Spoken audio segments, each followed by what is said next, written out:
आपके लिए खबरों की प्लेट बिल्कुल तैयार है। तो चलिए शुरुआत करते हैं लंच टाइम के सफर की और सबसे पहले बात होगी यहां पर ट्रेंडिंग न्यूज की।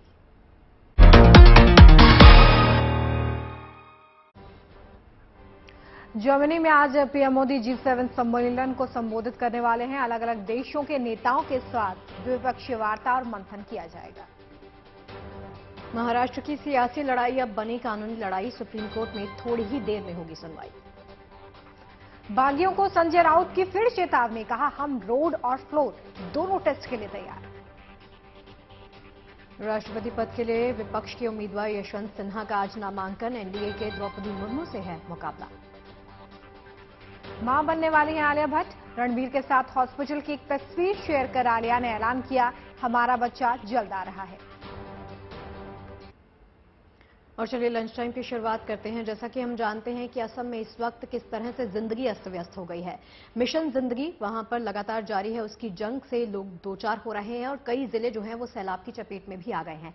अब देखिए लोगों की सांसों पर लगातार संकट जो है वो गहराता जा रहा है, लेकिन इसी संकट के बीच में, इसी घड़ी में मुसीबत में फंसे हुए तमाम लोगों के लिए हमारे जवान जो हैं, चाहे वो एनडीआरएफ हो चाहे वो एसडीआरएफ हो, वो देवदूत बनकर सामने आ रहे हैं। इन जवानों के साथ साथ बाढ़ पीड़ितों की सहायता के लिए भारतीय सेना मोर्चे पर लगी हुई है और लोगों को लगातार सुरक्षित स्थानों और राहत शिविरों में पहुंचाया जा रहा है। राहत सामग्री दी जा रही है और राहत की बात ये वाली है कि पानी का प्रकोप कई जगह पर अब कम होने लग गया है।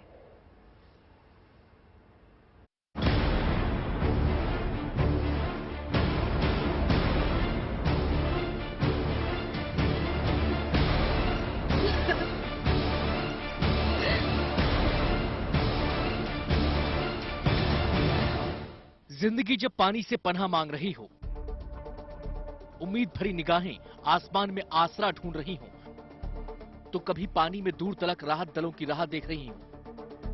ऐसे में सैलाब से घिरे लोगों की उम्मीदों पर खरे उतरते हुए सुरक्षा बलों के जवानों ने मोर्चा संभाला हुआ है। बच्चे, बुजुर्ग, जवान सभी को इस त्रासदी से सकुशल बचाकर निकालने में जुटी है रेस्क्यू टीमें। एनडीआरएफ, एसडीआरएफ और सेना राहत और बचाव कार्य में दिन रात जुटे हैं।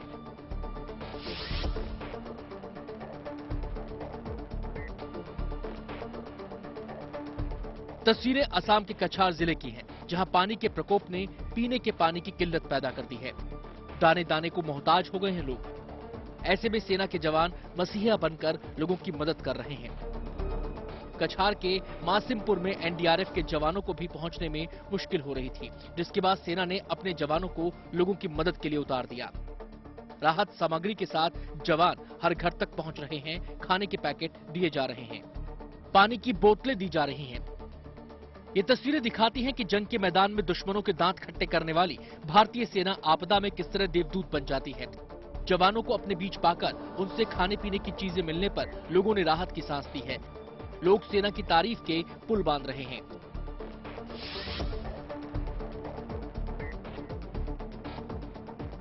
असम के धुबरी में एनडीआरएफ के साथ बीएसएफ ने भी मोर्चा संभाला हुआ है। यहां ब्रह्मपुत्र नदी के पानी ने पूरे इलाके को अपनी चपेट में ले लिया है। लाइफ बोट के साथ जवान किसी भी आपदा से निपटने के लिए लगातार गश्त लगा रहे हैं। असम के 28 जिले फिलहाल सैलाब की चपेट में हैं। 22 लाख से अधिक लोग बाढ़ से प्रभावित हैं। लोगों की मदद के लिए सरकार ने 564 रिलीफ कैंप लगाए हुए हैं। 116 राहत शिविरों के जरिए लगातार राहत सामग्री पहुंचाई जा रही है।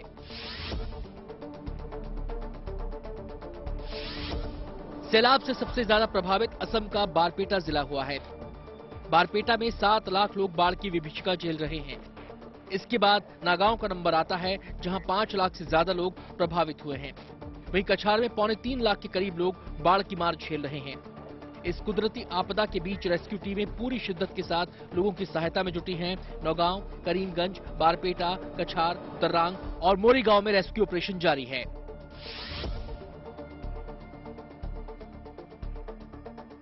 सैलाब के कहर की तस्वीरें मोरीगांव की हैं। पिछले कुछ दिनों की तुलना में हालात कुछ बेहतर हुए हैं, फिर भी 95,000 लोग अब भी बाढ़ से प्रभावित हैं। इंसानों के साथ साथ जानवर भी बाढ़ की चपेट में हैं। असम राज्य डिजास्टर मैनेजमेंट अथॉरिटी के मुताबिक करीब 26 जानवरों की मौत हो चुकी है, जबकि कुल 1,07,000 जानवर बाढ़ से प्रभावित हुए हैं।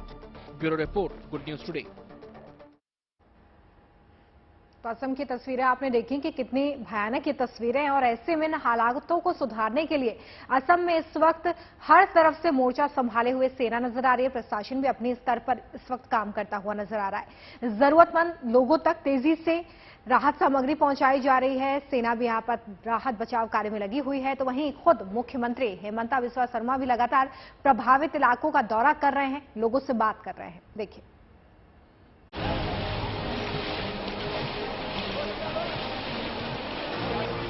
पानियों में छींटे उड़ाते हुए ये मुख्यमंत्री हेमंता बिस्वा शर्मा है, जो सिलचर जिले के दौरे पर बाढ़ के पानी का जायजा लेने खुद पानी में उतर गए हैं।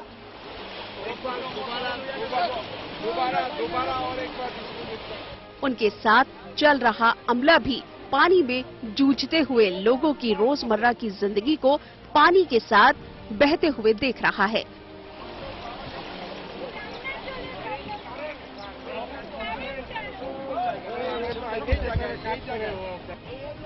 तस्वीरें भले ही साफ ना हो, लेकिन इरादे बिल्कुल साफ हैं। ज्यादा से ज्यादा लोगों तक पहुंचना।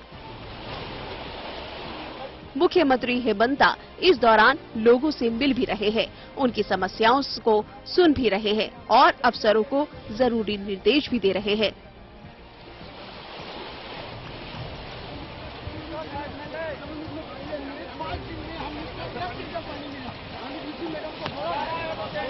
वैसे सीएम हेमंता बिस्वा शर्मा सिर्फ दिन के उजाले में नहीं, बल्कि रात के अंधेरे में भी बाढ़ से जूझ रहे इलाकों में दौरा कर रहे हैं।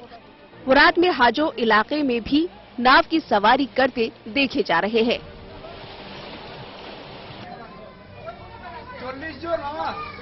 रही बात सिलचर की, तो सिलचर का हाल ये है कि यहाँ गलियों गलियों में पानी घुस गया है, जिसकी वजह से इंडियन आर्मी ने यहाँ मोर्चा संभाल लिया है।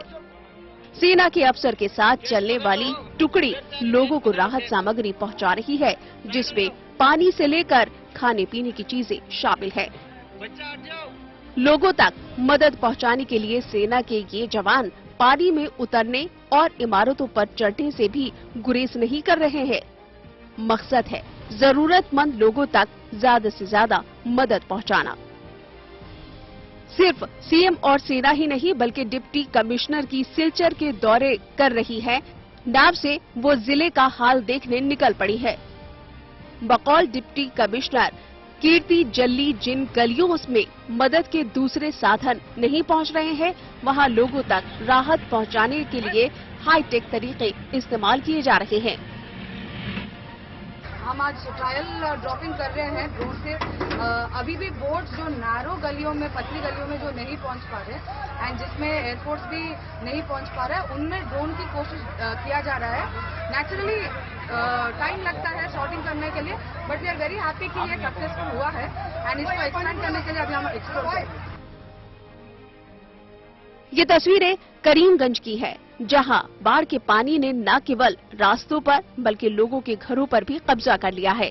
अब जिंदगी और घर से पानी कब जाएगा नहीं पता, लिहाजा लोग मजबूरी में इसी के बीच गुजर बसर करने को मजबूर हो गए हैं।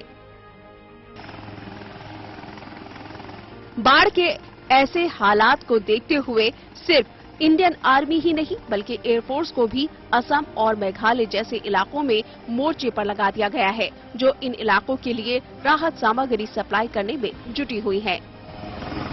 असम में बाढ़ से लाखों लोग प्रभावित हैं। राज्य के कई जिले पानी पानी हो गए हैं। हालात कब तक बदलेंगे ये कहा नहीं जा सकता। भले ही देश के कई हिस्सों में मानसून का इंतजार हो रहा हो, लेकिन सच तो ये है कि असम में बाढ़ का ये मंजर किसी अग्नि परीक्षा की तरह है। Bureau report, good news today.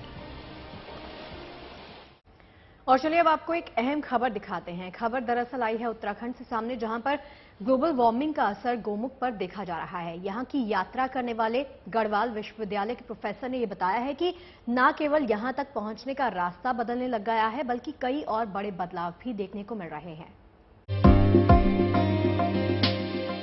Global warming को लेकर समूची दुनिया फिक्रमंद है। इसने क्लाइमेट की कहानी ही पूरी तरह बदल दी है। बीते दिनों दिल्ली में अचानक हुई बारिश के चलते पारा 9 डिग्री तक अचानक कम हो जाने पर हर किसी ने हैरानी जताई थी। ग्लोबल वार्मिंग का ही असर है कि ग्लेशियर और गौमुख जैसे स्थान भी अछूते नहीं है। ग्लोबल वार्मिंग का असर कुछ ऐसा है कि गौमुख ग्लेशियर के स्वरूप बदलता जा रहा है। जिस स्थान पर गौमुख से गंगा का उद्गम है, कहा तो ये भी जा रहा है कि उसमें बड़ा बदलाव देखने को मिल रहा है।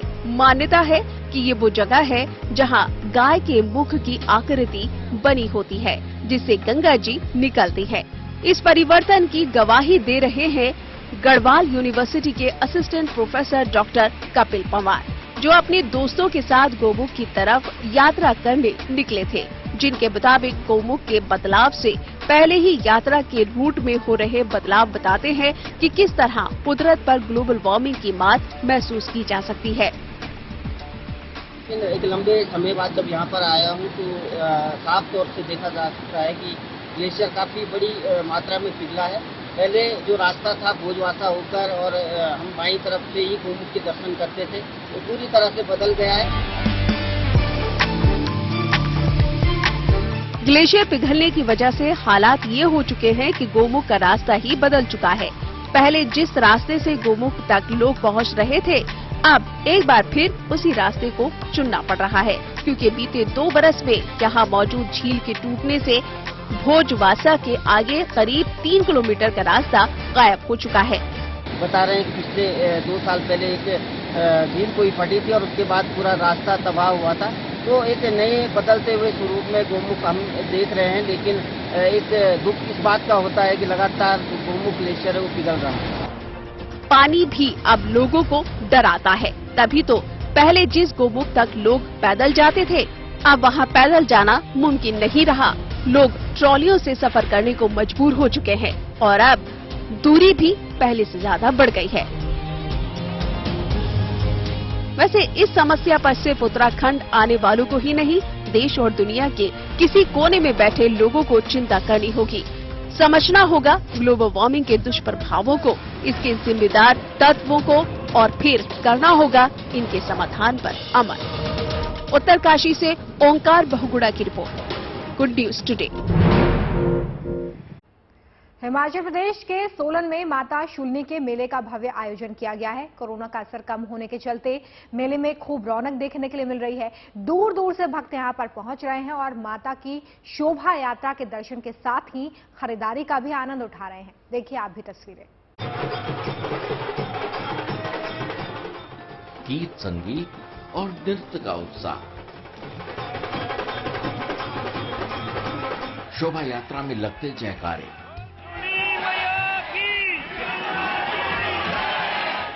और भंडारे के आगे लगी भक्तों की कतार। ये खूबसूरत नजारा है हिमाचल प्रदेश के सोलन में लगने वाले माता शूलिनी के मेले का। कोरोना का साया कम हुआ तो इस मेले में भी रौनक आ गई। मेले में लोगों का उत्साह देखते ही बन रहा था। बच्चे, बुजुर्ग, जवान हुई या महिलाएं, सबके चेहरों पर खुशियां झूमती दिखी। मेले में शामिल होने के लिए दूर दूर से भक्त यहाँ आते हैं। हरियाणा से हैं आप स्पेशली शूलिनी माता की इसके लिए? तो हर साल आते हो आप यहाँ पे? जब माता बुलाए 2 साल से तो कोरोना ही था। तो कैसा लग रहा है अब आपको? बहुत अच्छा है जी। हाँ जी, कैसा लगा बताओ? अच्छा लग रहा है आपको भी? है मेले में मां शूलिनी की भव्य शोभा यात्रा निकाली गई। इस दौरान मां की पालकी के दर्शन के लिए हजारों भक्त बेकरार दिखे। मान्यता है कि मां पालकी में सवार होकर अपनी बहन से मिलने जाती हैं। भक्तों ने पुष्प वर्षा कर जगह जगह शोभा यात्रा का स्वागत किया। इस शोभा यात्रा में कई झांकियां भी शामिल हुईं। मेले में आए भक्तों के लिए जगह जगह पर भंडारे का आयोजन किया गया। भंडारे संस्थाओं और भक्तों की ओर से लगाए गए थे। भक्तों ने भी पूरी श्रद्धा और चाव के साथ भंडारे में मां का प्रसाद चखा। मेले में सजी दुकानों पर हो रही जबरदस्त खरीदारी से दुकानदारों का भी उत्साह देखते बन रहा था। दूर दूर से आए लोगों ने मेले के साथ हिमाचल प्रदेश के उत्पादों की भी खरीदारी का भरपूर आनंद लिया। मां शूलिनी के दरबार में लगने वाले इस मेले ने जहां भक्तों के विश्वास को ताकत दी, वहीं सोलन के कारोबार और पर्यटन को भी इस मेले से नई ऊर्जा मिली। सोलन से राजेश शर्मा के साथ गुड न्यूज टुडे। देखिए, अगर आप भी फोटोग्राफी के दीवाने हैं तो आपको गंगोत्री धाम में बनी आर्ट गैलरी में जरूर जाना चाहिए। हिमालय के वन्य जीवों और पर्यावरण को दिखाती यहाँ की जो तस्वीरें हैं ना, आपको हैरान कर देंगी, चौंका देंगी। इस आर्ट गैलरी की तस्वीरों में आपको हिमालय से जुड़ी कई जानकारियां भी देखने को मिल जाएंगी। पहाड़ों के गोद में बसी इस खूबसूरत इमारत ने अपने भीतर समेट रखी है यादों की धरोहर। ये तस्वीर है गंगोत्री धाम में बने तपोवन हिरण्यगर्भ आर्ट गैलरी की। हिमालय के दुर्लभ वन जीवों से लेकर वनस्पतियों की बेहतरीन तस्वीरें यहां आप देख सकते हैं। इस आर्ट गैलरी को बनवाया था आंध्र प्रदेश के रहने वाले स्वामी सुंदरानंद ने। इस इमारत में योग और ध्यान के केंद्र भी बनाए गए हैं। गैलरी में हिमालय की 1000 दुर्लभ तस्वीरें लगाई गई हैं। इतना ही नहीं, गैलरी में 1 लाख तस्वीरें डिजिटल फॉर्मेट में भी रखी गई हैं। वहीं स्वामी सुंदरानंद की खींची गई गंगोत्री और गोमुख की तस्वीरें इस गैलरी की खास शोभा है।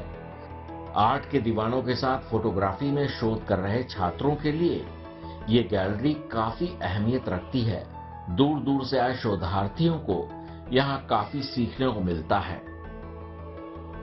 ये पूरा कलेक्शन स्वामी जी का, चाहे वो जियोग्राफिकल पॉइंट ऑफ व्यू से देखे, जैसे कि सर ने बताया कि इंडो चाइना वॉर के समय स्वामी जी के जो रास्ते स्वामी जी ने देखे थे वो इंडियन आर्मी को कितना काम आया, तो उस पॉइंट ऑफ व्यू से देखें, चाहे हम बॉटनी के पॉइंट ऑफ व्यू से देखें, तो यहाँ की जो वनस्पतियां हैं बहुत के बारे में बहुत कुछ जानकारी हमें अभी नहीं है। तो अगर आज के शोधार्थी यहाँ आते हैं, अगर वो रिसर्च करते हैं तो काफी कुछ हम कर सकते हैं। तपोवन हिरण्यगर्भ आर्ट गैलरी में कई दुर्लभ तस्वीरें हैं। इन तस्वीरों में हिमालय पर जीवन को बेहद ही आसानी से समझा जा रहा है। हिमालय पर होने वाले पेड़ पौधे, यहाँ पर रहने वाले वन्य जीव, इन सभी की तस्वीरें आपको इस आर्ट गैलरी में देखने को मिल जाएंगी।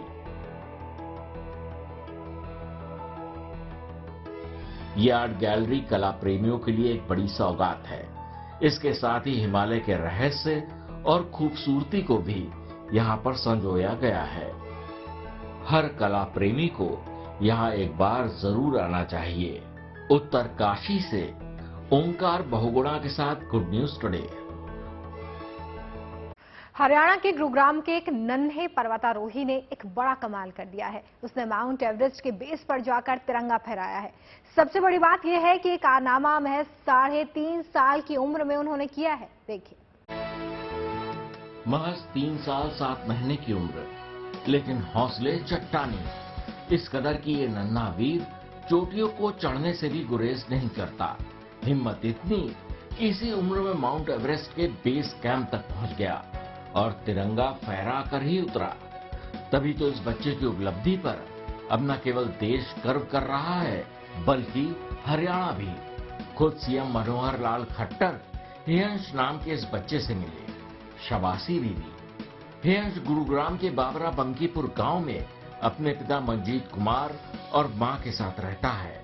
इस बच्चे के लिए मां बाप ने पैदा होने से पहले ही बहुत कुछ सोच लिया था, जिसका नतीजा है कि 5364 मीटर की ऊंचाई पर सबसे कम उम्र के बच्चे ने चढ़ाई का रिकॉर्ड बना दिया है।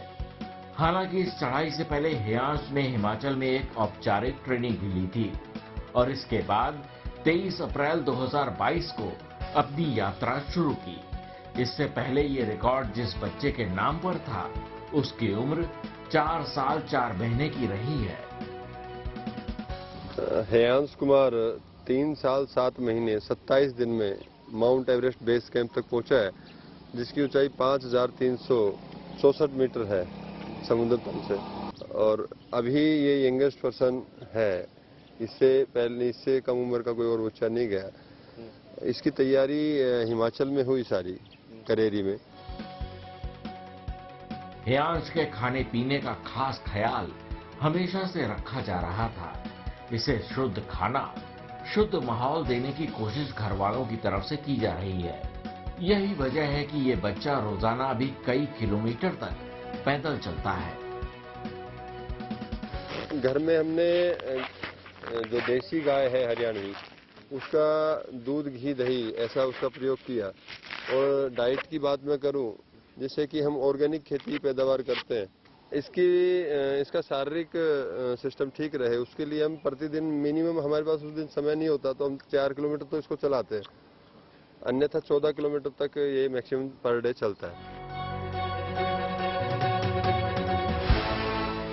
मंजीत पेशे से किसान है। बच्चे को वो सुविधाएं तो दे रहे हैं, कई कंपनियां भी हेयांश की स्पॉन्सर बन चुकी हैं, जो उसके जरूरी इंतजामों का ख्याल रख रही हैं।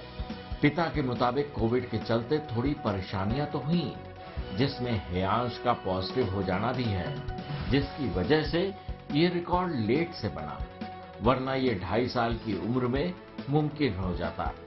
देर से ही सही, हेयांश फिर भी दुरुस्त ही आया। जो काम बड़े बड़े नहीं कर पाए, वो काम हेयांश ने नन्ही उम्र में ही कर दिखाया है। जाहिर है, एक माँ बाप का सपना होता है कि बेटा बड़ा हो और माँ बाप का नाम रोशन करे, लेकिन हेयांश ने ये काम तो महज 3.5 साल की उम्र में ही कर दिखाया है। तो भला माँ बाप का सीना चौड़ा कैसे ना हो। गुरुग्राम से Neeraj Kumar Vashishtha, good news today. देखिए, आपने लाइफ इंश्योरेंस, कार इंश्योरेंस और हेल्थ इंश्योरेंस के बारे में सुना होगा, मगर क्या आपने कभी सोसाइटी इंश्योरेंस के बारे में सुना है? ग्रेटर नोएडा वेस्ट की AOA ने अपनी पूरी सोसाइटीज का 210 करोड़ रुपए का इंश्योरेंस करा लिया। इस बीमा में प्राकृतिक आपदा से लेकर चोरी तक कवर होगा। देखिए हमारी ये रिपोर्ट।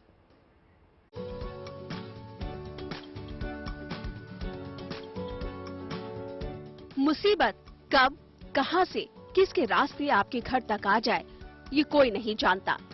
ऐसे में इनसे निपटने की तैयारी पहले से हो, यही बेहतर है। कुछ ऐसी ही खास तैयारी आपको ग्रेटर नोएडा वेस्ट के गौर सिटी के गैलेक्सी नॉर्थ एवेन्यू में देखने को मिलेगी। यहाँ पर पूरी सोसाइटी का बीमा कराया गया है। ये बीमा कराया है यहाँ के अपार्टमेंट ओनर्स एसोसिएशन ने। 210 करोड़ रुपए के इस बीमे की किस्त भी बेहद कम है। इसके लिए फ्लैट मालिक को 1 साल में सिर्फ 50 से 60 रुपए देने होंगे। जो सोसाइटी को एडिशनल भार न पड़े, इसलिए हम और रेजिडेंट मिल के हमने डिसाइड किया कि सोसाइटी को क्यों ना इंश्योर्ड किया जाए। तो ये बहुत बड़ी बात थी, ये नायाब है हमारे। ये करीब 210 करोड़ का हमने किया इंश्योरेंस। एसोसिएशन के इस कदम की यहाँ रहने वाले भी खूब तारीफ कर रहे हैं। ये बीमा मामूली किस्त में बड़ी सुरक्षा का एहसास दिलाता है। इस बीमा को कराने की मंशा बेहद साफ है, हर तरह की सिक्योरिटी को सोचकर चलना। हालांकि ये भी सच है कि ये सस्ते का सौदा तभी होगा जब बड़ी सोसाइटी होगी, यानी जितने ज्यादा फ्लैट्स उतनी ही कम EMI। Bureau report, good news today. देखिए, अमृतसर में अटारी वाघा बॉर्डर पर नशे के खिलाफ करीब 30,000 लोगों ने शपथ ली।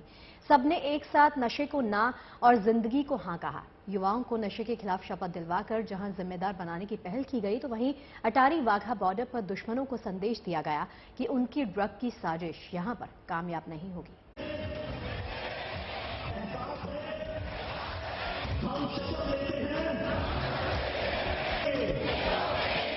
ये करीब 30,000 हाथ हैं जो उठे हैं नशे के खिलाफ।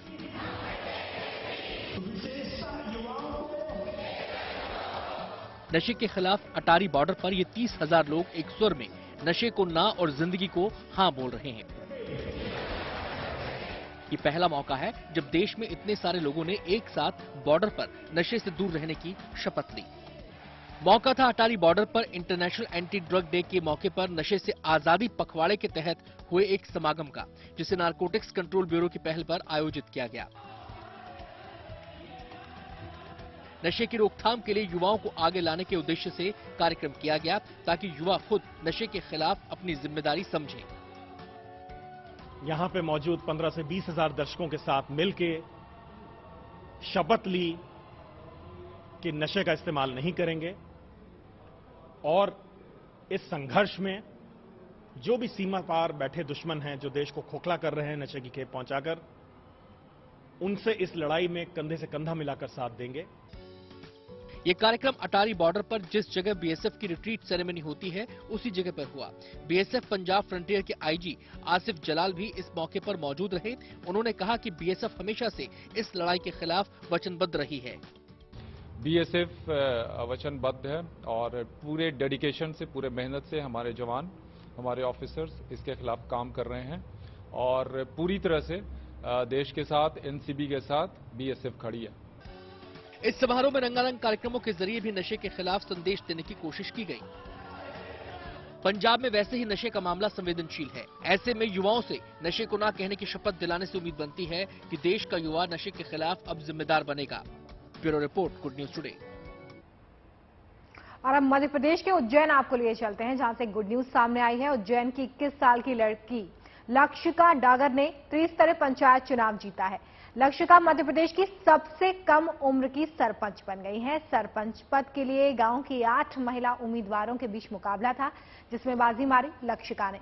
लक्षिका को 487 मतों से जीत हासिल हुई है। उम्मीदवारों में लक्षिका सबसे कम उम्र की भी थी। सरपंच का चुनाव जीतने के बाद लक्षिका ने कहा कि चिंतामन जवासिया गांव के विकास के लिए वो कार्य करना चाहती हैं। सबसे कम उम्र की जो युवा सरपंच बनने जा रही हूँ, इसकी मुझे बहुत बहुत खुशी है। मैं चाहती हूँ कि गांव में अच्छा विकास हो और लोगों की समस्या सुलझा सकूँ, यही उम्मीद है मेरी। साथ ही जो वृद्धा पेंशन, विधवा पेंशन या जो बुजुर्गों की पेंशन वगैरह रहती है, उसे मैं अच्छी तरीके से लागू कर पाऊँ। जो पात्र वंचित रह गए उन्हें मैं वो पहुंचा पाऊं, राशन कार्ड लोगों तक पहुंचा पाऊं। साथ ही जो स्ट्रीट लाइट की समस्या है, पानी की समस्या है, नाली की समस्या है, उन्हें को सबका समाधान निकाल सकूं, बस यही उम्मीद है। ब्रेक के बाद एक बार फिर से स्वागत है आप सभी का लंच टाइम में। और आइए अब बात करेंगे बड़े पर्दे की। बड़े पर्दे पर रणबीर कपूर की मच अवेटेड फिल्म शमशेरा आने के लिए तैयार है। फिल्म का ट्रेलर भी खूब पसंद किया जा रहा है। फिल्म की स्टार कास्ट इस वक्त अलग अलग जगहों पर जाकर फिल्म का प्रमोशन कर रही है। फिल्म की स्टार कास्ट ने मुंबई से वडोदरा तक का सफर तय किया है और फिल्म का प्रमोशन भी किया है। इस दौरान खास बात यह रही है कि हमारी टीम भी उस वक्त मौजूद रही है। क्या कहना है स्टार कास्ट का शमशेरा को लेकर, आप खुद ही सुनिए।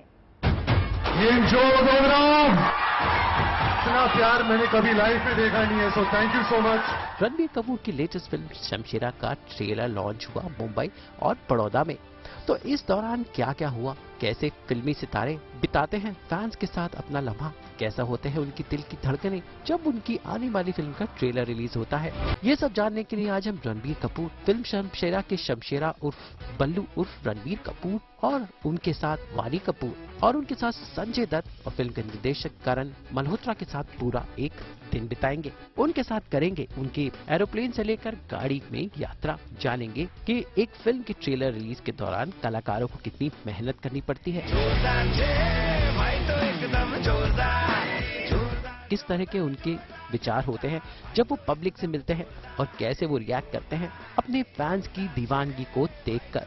भाई ये सब जानने के लिए कलाकारों के साथ एक दिन बिताना जरूरी है, जो सास बहू और बेटियां कर रहा है।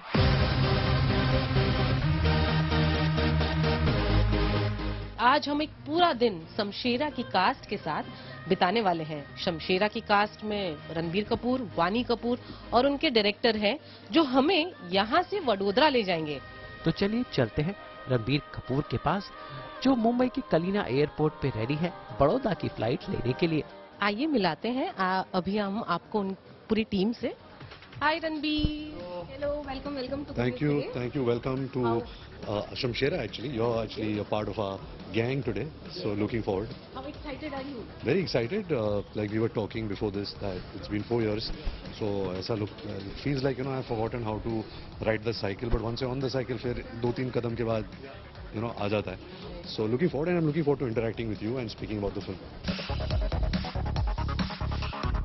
बड़ौदा में वो लाइव ऑडियंस के साथ अपनी फिल्म शमशेरा का ट्रेलर लॉन्च करेंगे। वैसे रणबीर इस सफर में अकेले नहीं, उनके साथ उनकी फिल्म की हीरोइन वानी है और साथ ही कलाकार संजय दत्त है। तो इन तीनों के साथ और डायरेक्टर साहब के साथ चलिए शुरू करते हैं बड़ौदा का सिलसिला हमारी टीम के साथ। रणबीर कपूर रेडी हैं बड़ौदा जाने के लिए और उनकी फ्लाइट भी रेडी है। रणबीर को ज्वाइन किया वानी कपूर, संजय दत्त और करण मल्होत्रा ने, और ये चारों ने ली ये खास चार्टर्ड फ्लाइट जो मुंबई से बड़ौदा बस 1.5 घंटे में पहुंचा देती है।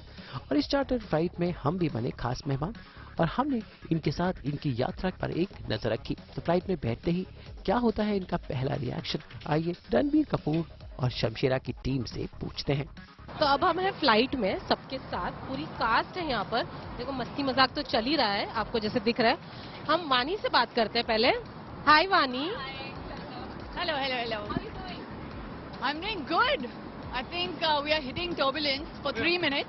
हवे में उड़ रही है आजकल। मैं बहुत हवा में उड़ रही हूँ।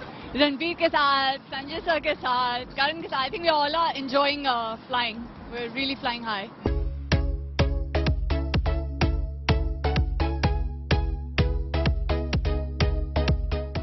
बातचीत के सिलसिले के बाद हमने बड़ौदा एयरपोर्ट हमने लैंड किया और देखिए यहाँ पर उनके फैंस का हजूम कैसे स्वागत कर रहा है।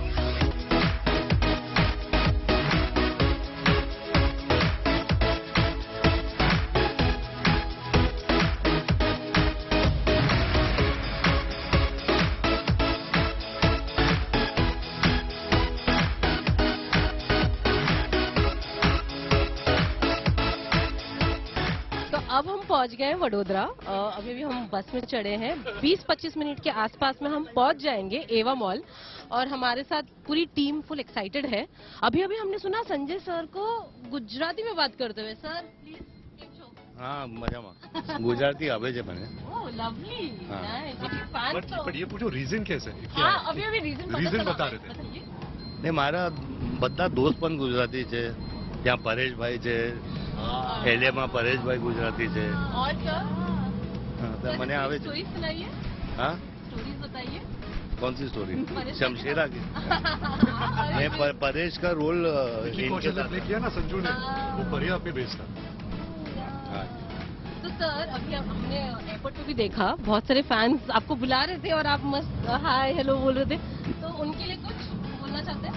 नहीं मैं सबको यही बोलना चाहता हूँ कि I love them all and I thank them for their love and affection and respect. Love you all. Thank you.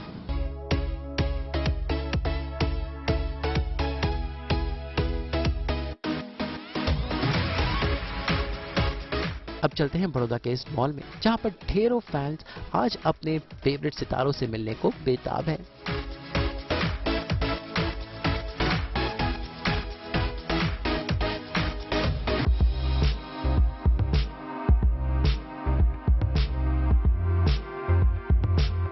इसी के साथ इस फिल्म का ट्रेलर भी दिखाया जाएगा, तो देखते हैं कि बड़ौदा वासियों का कैसा है जोश।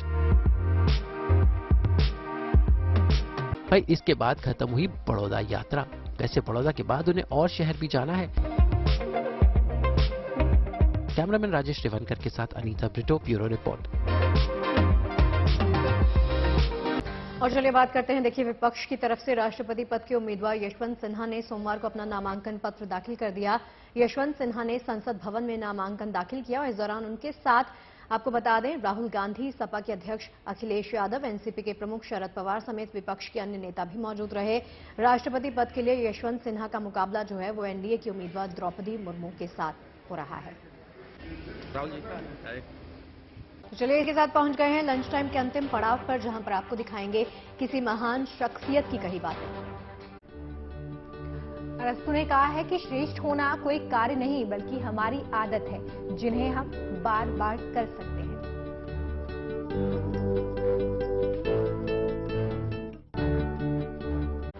उम्मीद करते हैं कि आज के लंच टाइम में आपको पेट भर जानकारी मिल गई होगी।